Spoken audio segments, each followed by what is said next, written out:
Hello, everyone. I hope you are still having some energy left before partying hard this evening. Very happy to moderate this panel about technologies, about innovations, new tools. For me, it's very exciting to have Apple Vision Pro developed, that it is happening in our lifetime and we can experiment with this. And together with me on the stage, we have three amazing entrepreneurs, innovators, great minds. And I would like to give a microphone to Federico to introduce yourself and to tell about several of your companies and share us your spirit for the innovative Web3 environment. Yeah, hi everyone, I'm Federico. I'm the CEO of Taco Studios. It's a Web3 gaming company, not betting company. It's a video games Web3 gaming company. And other than this, I'm the CTO at Glamblocks, where we develop enterprise, metaverse, and Web3 solutions for huge companies. And also, I'm a board member of the European Web3 organization.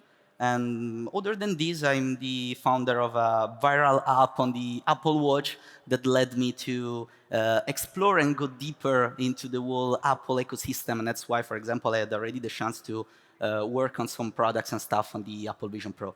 And other than this, one of my greatest achievement, we may say, is to have the chance to build my dream team to continue to explore and work on new technologies and try to go even further and further and further on developing great products and things for our clients and, of course, for our companies. Thank you so much, Federico. I would like to say a few words about Ilgi. She is an amazing professional. She, in the past 15 years, did so many incredible projects. She is offering strategic management consultancy to many large corporations. And she worked on a metaverse, on one of the first metaverses that has 775 million users. And she worked together with BMW, H&M, among other big corporations. And she took the leadership role at an AI and metaverse company. So Ilka, please tell us a little bit more about your experience and some other projects that you have done in the last time.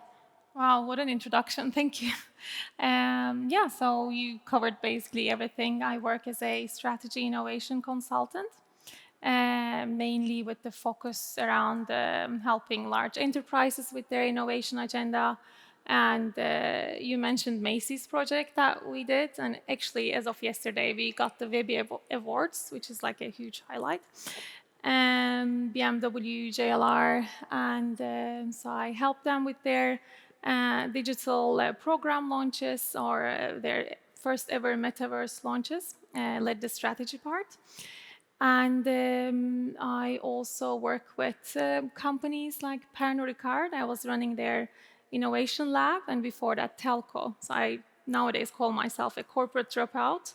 Tell us also about the company in Uzbekistan that you worked at. That's so cool that on this panel we are together with Federico, who is from Rome, and I lived in Rome for 3 years. And it's so cool that Ilgi was working in Uzbekistan. This is my country of origin. And to find out her here, it is an incredible match, I would say. So I'm wondering what you have been done in Uzbekistan in telecom. Yeah, I mean, before I moved to Stockholm, I've been living there for the last 8 years now. I had my fair share in Central Asia. So I was working mainly with telecom operators and helping them to commercialize new technologies. Back then we used to call it M2M and then IoT and some other fancier names we come up with. But my goal was always to help them, okay, how to put it out in the market. And yes, I did work in Uzbekistan as well during that time. So yeah. And I remember actually the first use cases when it comes to these VR headsets, like the cardboard boxes that we used to have, and with the dream of, okay, what's going to happen in the next, I don't know, 10 years. And here we are now. And I'm very excited about this panel and to discuss what is next. Before starting the conversation, let's give microphone to Krista. Krista is a UX designer, and she is a founder of a company that calls Eventually XR. So, Krista, tell us more about your vision for your company and what exactly you're doing there. Well, my company name, Eventually XR, started as a joke. Like, eventually, I hope more people will be in the metaverse or extended reality. The beloved child has many names, spatial computing. But I started my company during pandemic because I thought the world is closed now. We cannot meet each other, so maybe this is good time to help companies to step in the metaverse. But we're still not, we are getting there. But recently it's been a little bit what I say, metaverse winter. We have an actual winter outside, but we're still a little bit metaverse winter. But I believe it's coming. You are Web3 believers, and you know that it's coming. I'm a metaverse believer, so I know that the amount of virtuality is only going to increase. So that's my vision, and that's my business. You all have a big experience in metaverse environment, and with new technologies coming to our world and environment, how do you think that AI is influencing the metaverse area, and how do you see it is changing the experience of users? Who would like to start? Can I Federico? start? Yeah. You want to start? Yeah, because that's my passion. I really love generative AI tools. I use them a lot. And last year, the big trend in the gaming industry especially was AI-driven NPCs. So basically, you have players, and you can code certain goals, but you have much more freedom to discuss with those players. There's a large language model behind those players. So there's going to be more interactivity, which especially certain kind of gamers are looking for. And also, I really like that now you can prompt different assets. Of course, they're not perfect. We are getting there. We see the rapid evolution with generative AI tools. So you can prompt 3D assets to create, decorate your virtual room with things you imagine yourself. I mean, there are very exciting developments there, and I was working with this scale-up called Journey. They are offering AI and immersive web solutions, and it's took us some time to develop these engaging, beautiful spaces, and to help brands to find new ways, novel ways to connect with their audience. And now there are companies like Hyber 3D, for example. They make the process of creating worlds and like so fast. So it's thanks to AI, and we worked a lot, of course, with prompt engineering and how to make our world creation processes faster, so that we can offer these great solutions and experiences to more customers. But so I'm very excited about these developments. Also for users, I think AI is giving the opportunity to become creators. So not necessarily you have to be able to make 3D assets or draw patterns, but now with AI tools that are available for everybody, you basically, regardless of your background and skills, you can develop an outfit for yourself using AI. So I think that's also like a great experience for people. Federico, what's your take on it? Yeah, that's the main thing. I mean, being in the metaverse or accessing to a metaverse platform is not just being in a 3D environment, but also having the chance to live something, to create something.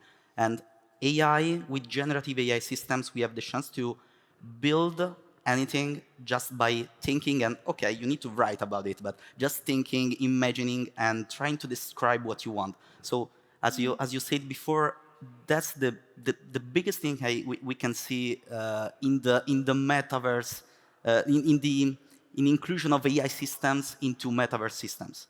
So having the chance to create what you want without Yes, without needing like having your technical skills. imagination and being able to recreate it in a faster way. Yeah, that's true.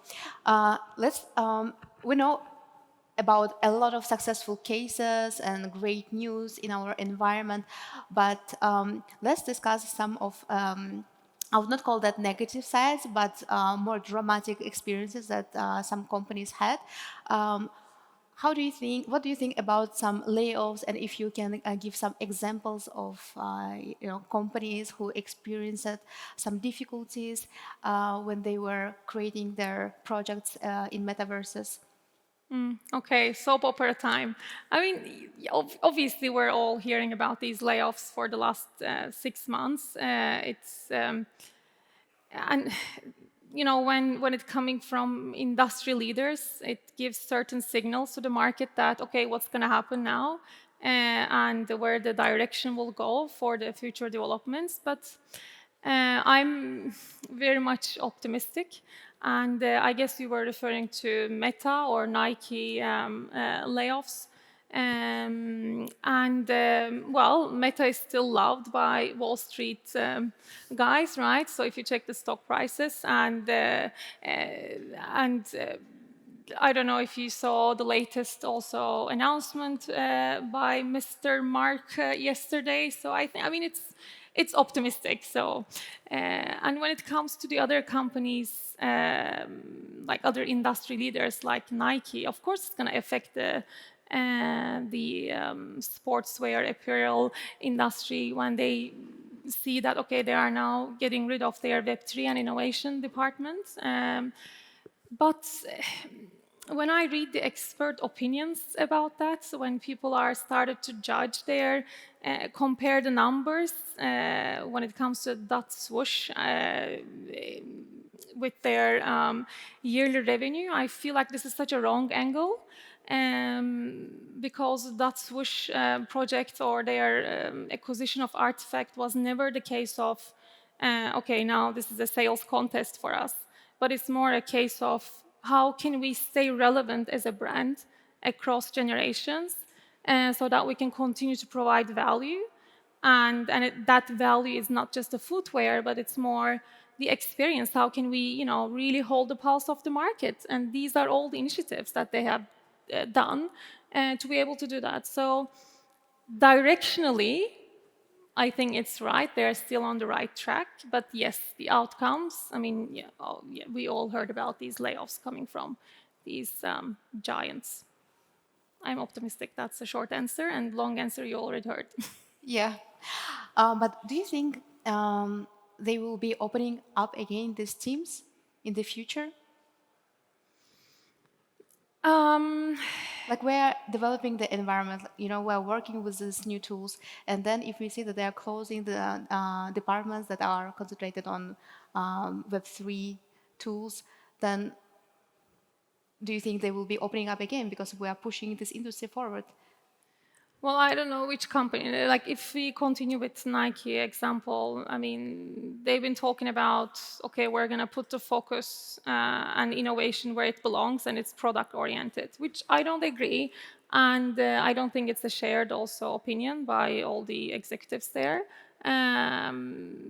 So I'm hopeful that it will be rather a short process, and they will continue to focus on experience innovation. And whether it's the Web3 department or a new innovation lab, the shape and format can change. But as long as they continue to be the lifestyle brand, pop culture brand, I think I mean, there will be for sure focus on the talent, bringing that innovation to the company.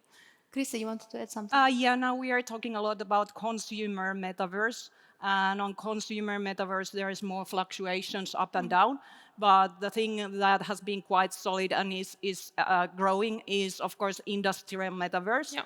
It's not that sexy, but there is a lot of very solid use cases like training and making digital twins. So that is going nowhere, but growing. Which is very interesting. Have you read the World Economic Forum and Accenture? They did this study around industrial metaverse, and quite, fruitful predictions. If you want to check it out, that's definitely already, there are a lot of works, as you said, when it comes to digital twins and like factory simulations and this and that. So it's not going anywhere. Yeah, it's simplifying work so much and make it much more efficient, much more sustainable. So if there is such a solution, I think like we will be using them more and making them working better. So our topic of the panel is Apple Vision Pro. What do you think Yes. about Apple Vision Pro? Are you excited about it? What are the ideas you have about its implementation? Sorry, guys, it was a long segue. Okay, coming back to the Apple Vision Pro. Yeah. The question is if we are excited or not, or? Yes, if you are excited or not, and what is your vision about its implementation? I think Federico worked already with Apple Vision Yes Pro. and no. I mean, of course, when there's a new product, you're always excited to try it and so on. And it's amazing. It does what you want to deliver, of course.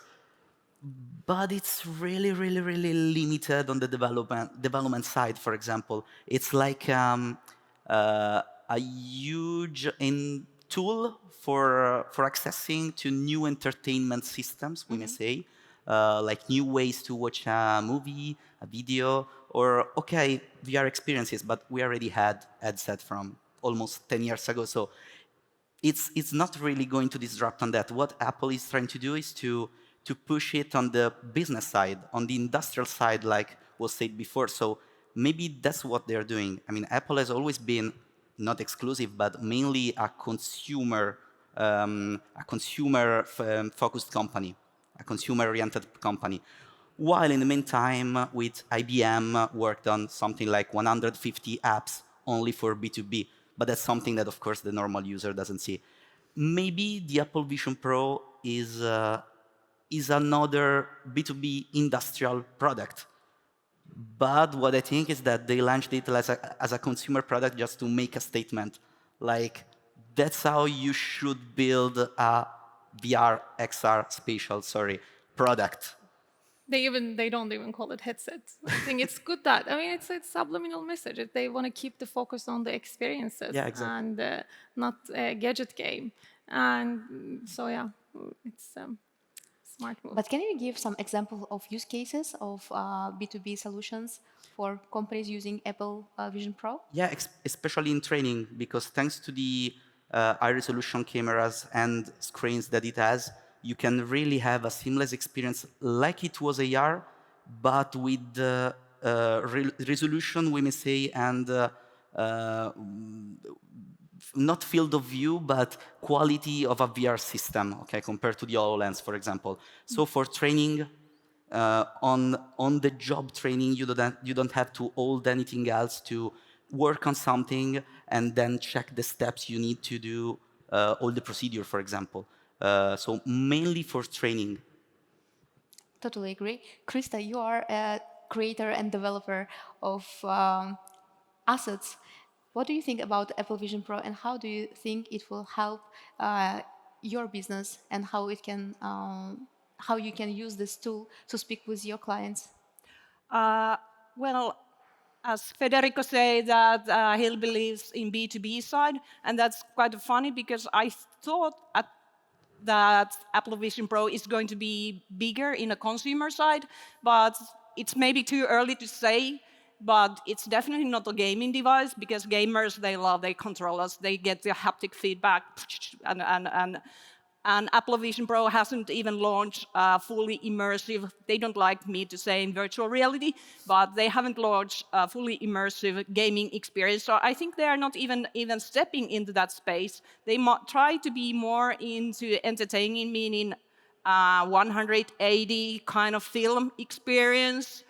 And well, they try to be in a spatial working experience, but I'm not a big believer that we want to work like Tom Cruise in the early 90s. If you're old enough, you will remember the famous Minority Report kind of working, unless you are working with the crypto with multiple screens. But I'm not a big believer on that side. But because it has spatial computing, meaning that the computers know that the floor is here and the chair is here, so I can interact in a factory with the real space, with the real selves. So that kind of business cases I tend to believe. I think the value is hybrid. I mean, I feel like now the judge of both sides, and but from a business perspective, I'm especially excited when it comes to innovative marketing campaigns. So how can we better understand our online audience? Now, can I get to understand where they are looking at most and how they are getting excited, like with their pupils contracting and extending. So it will give marketing ninjas great data when it comes to the reactions coming from their online audience, so that they can adjust accordingly. Because we're not living in a madman era, right? So you don't want to slap your consumer with the content, and consumers, they don't want to just be an audience. They want to, participate to the brand's journey and be as much in as possible. And now, for the first time, not for the first time, but for the first improved time, they are in my personal space, and they're literally in my personal space and checking what I do and how I react. And that, of course, opens up certain privacy questions and how much they're going to let the third parties know about that data. And but I'm looking at also my developer friend to answer that. Yeah, because Apple always uses privacy as a, we may say, also weapon, okay, to avoid to open certain things, certain tools, and so on. But that's another topic. Let's not go deep dive in that. But yeah, for example, I don't think that Apple will ever let you to know how the iris open or not. Never, never. No, don't trust on it. Never, never. Like, for example, have already a lot of privacy systems and checks already on the iPhone. And for example, it's fun, even Facebook itself had to change a lot of times the way they used to track the users with their advertising system. I'm not just talking about the Facebook app, of course, but the whole Facebook system. And it's like a sort of war, we may say. Every year, every 2 years, Apple releases a new tool, and then there's Facebook that creates a new way to track users, and so on, and so on, and so on, and so on. So I'm sorry. I don't think that you'll be able to. I mean, it is scary, of course, from a consumer perspective. It is, but as a marketing executive, then of course you are hungry for that level of intrusion and the data. But if it's not Apple, I mean, that's a good progress. We are getting there. And let's wait. A not Apple product. Yeah, I think Apple has a lot of devices that are like hardwares, they're physical, but Google also has their headset, and for Google, it's the first hardware that will take maybe additional information for the company. Yeah, then Google started with the Google Glasses. That was 2010. 2010, yeah, or something, but it just was used for industrial and just not business. I don't know if there are companies still using it. I think they closed the project. But if I'm not wrong, I read it that they started again to work on now VR stuff, because Apple releases something and the market moves there for a lot of reasons. Call it brand awareness, brand power. So it's not just Google, but there are a lot of other companies like Sony and so on that are already developing their own VR headset. Maybe they are going to have Android on that. We don't know, of course, but you'll be able to read eyes data from other devices. But what do you think sets Apple Vision Pro apart of their competitors? Well, as a UX designer, I have to say nice words that they have. Of course, Apple makes the user experience very, very smooth one. And the one thing that you combine a pinch with your eye tracking is fantastic. And one thing is that they made correct that they have the tracking cameras down here, which means that the ergonomics is the best one. Previously, with hands, you have to hang your hands. This is not ergonomic at all. But with Apple, you can keep your hands down and pinch, do just small gestures, and it still gets it. So I get 5 out of 5 to Apple Vision Pro and their user experience on that. But for example, which kind of features you would like to see in Vision Pro? Which version of it you could imagine? More than features, because it has a lot of stuff. It has a lot of stuff. They are not accessible to developers, but that's another topic.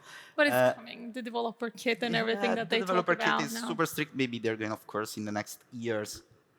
They're slow in the next years to open it to the developers. But other than this, I think the price. I mean, if it needs to be a B2B product, an industrial product, it's okay.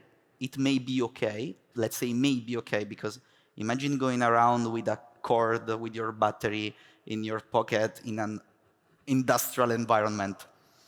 I mean, maybe it's not the best at all, and you don't need a full glass thing that weighs a lot without having a screen in an industrial environment, eventually for training and so on. So there are this mix of consumer and business features right now that makes this product really, really complex. So maybe a stripped-down version for the consumers that will let them to buy it like it was an Apple Watch, let's say. Okay, so not as a main product, but as a companion. As a, okay, what do I give for Christmas to to my to friends, parents, whatever, and so on? An Apple Vision Pro, small, light. So something less expensive. Okay, Krista, what's your idea? I hope there is some Apple people listening to me.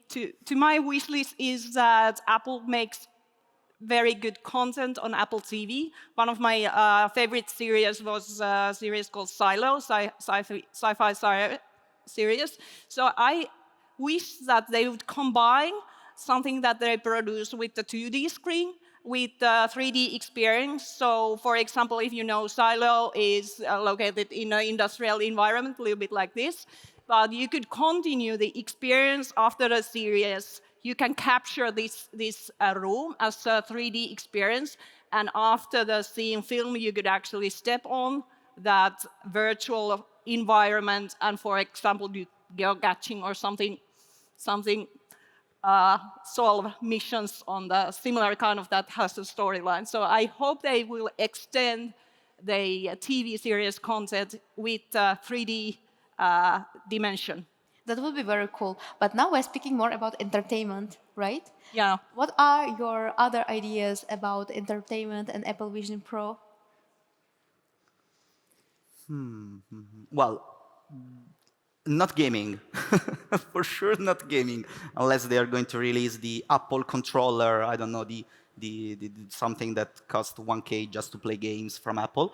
But other than this, especially having the chance to, as Krista said, to empower and improve the normal experience of just watching a movie. For example, even something super easy that's not even on VR, but on Prime Video, you have the chance to, with their X-ray feature or something, to see in that moment, if you press pause on a movie, who's acting in that specific scene.